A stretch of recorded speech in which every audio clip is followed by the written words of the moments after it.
Has anyone ever mistaken you for a robot? At a recent networking event, I introduced myself to a woman and said, "Hi, I write books, and I help other people write books." Without missing a beat, she replied, "Oh, so you're like a human ChatGPT. You should put that on a t-shirt." We both laughed, but something inside of me paused. And then it hit me. That thing we thought might one day replace us, it's already here. Research from a 2024 real-time population survey says that generative AI has been adopted at twice the rate of personal computers or the internet. Additional studies say that up to 80% of Americans interact with AI tools like ChatGPT almost daily. Writing communications like books, blogs, and emails are the #1 use of generative AI. What do we gain when we use a machine to write for us? Efficiency, productivity, speed. But what do we lose when we outsource our creativity to a machine? That's the question I'm here to confront. Let's rewind to the 1900s, the 1980s to be exact. Raise your hand if you remember when there was only 4 channels on the TV and you had to look up the shows you wanted to watch in the TV guide. Keep your hand raised if you played Pac-Man on Atari or Donkey Kong. I'm so glad I am not the only one. In my lifetime, we've transitioned from clunky computers with AOL dial-up to autonomous robots run by artificial intelligence. Maybe you've felt some of the effects of those changes. I know I have. During my graduate studies at Columbia University, I was fully engrossed in the world of technology. My life started to become dependent on digital devices. Somewhere along the way, I experienced headaches, insomnia, and a growing sense of disconnection from my own body. Research confirms that excessive screen time and over-reliance on digital tools is linked to social isolation, increased loneliness, and higher rates of anxiety. A 2023 Cigna study found that 58% of people report feeling lonely despite being more connected than ever. Suffering wasn't an option for me, so I began to explore natural healing methods for the mind and body, which ultimately led to my doctoral work in integrative medicine.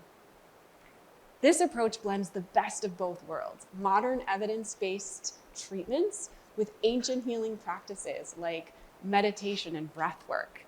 And together, they support not only physical health, but also mental, emotional, and spiritual well-being.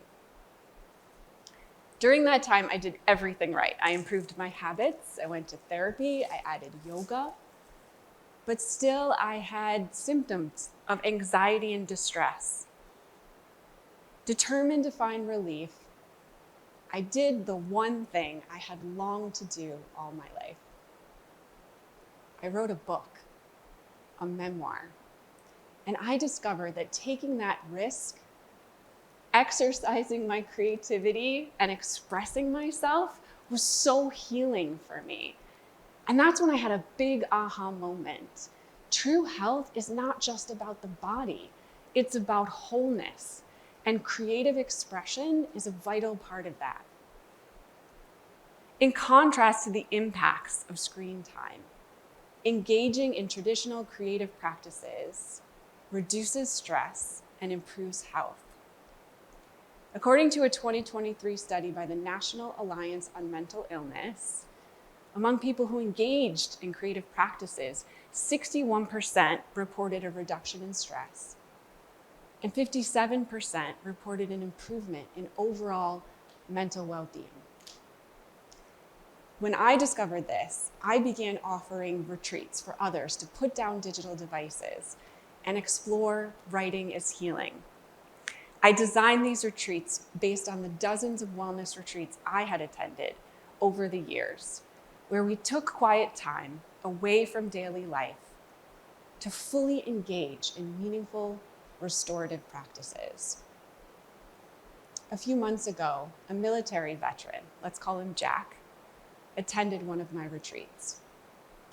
He had been carrying the invisible weight of PTSD for 10 years. He told me, it almost took my life. Through our sessions of mindfulness and journaling, something began to shift. Jack described feeling grounded and calm in a way he hadn't in years. Piece by piece, he was rebuilding his health and well-being. By now, you probably have some clues about what we lose when we outsource our creativity to a machine. First, we lose the process of making something, that slow, sometimes messy, deeply human journey of creating something from nothing. Sure, AI can generate content, but it doesn't experience doubt or discovery.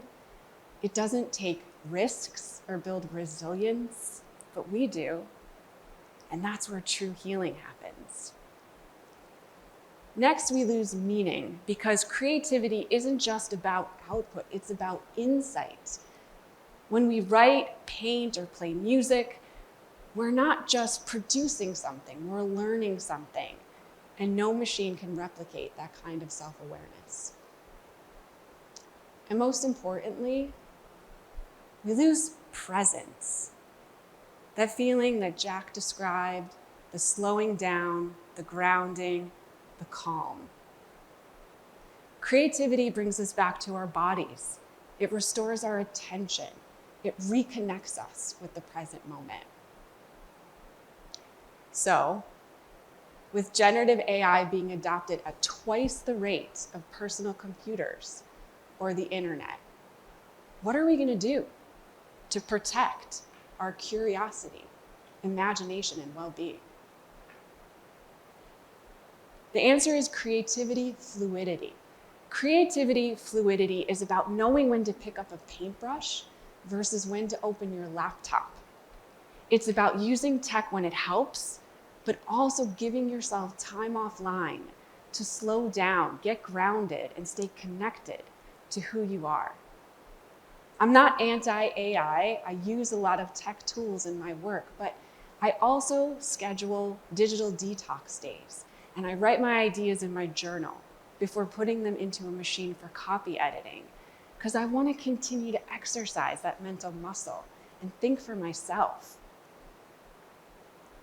With the world moving faster than ever, creativity, fluidity keeps us adaptable, and that might be one of the most essential skills we've got.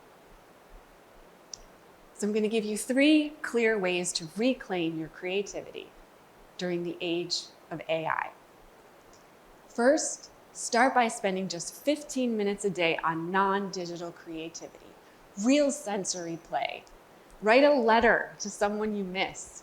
Sketch what you see outside your window. Make a meal without a recipe. Even better if you're singing your favorite song while you do it. Give yourself permission to explore. You might be surprised by how energized you feel. Next, make space for others to be creative, free from the pressure to be perfect or productive. Whether you're a parent, a teacher, or team leader, create environments that go beyond homework and hard work. Ask, what would be fun to make? What doesn't exist yet that should? Encourage imagination and risk-taking, whether it's with glitter and glue or markers and a whiteboard. Be a role model for curiosity, play, and self-expression. And finally, remember, creativity, it's not a luxury. It's vitamin C, vitamin creativity, just as important as food, rest, and exercise. If you skip it, you might not notice at first, but over time, your system starts to break down, just like Jack, the military veteran who once held trauma so heavy he thought he might not survive. Stories like this are reminders about what keeps us alive in a world that's becoming increasingly artificial. And I'll leave you with this. AI could have written this talk for you, but it didn't. I did. With my hands, my heart, and my voice.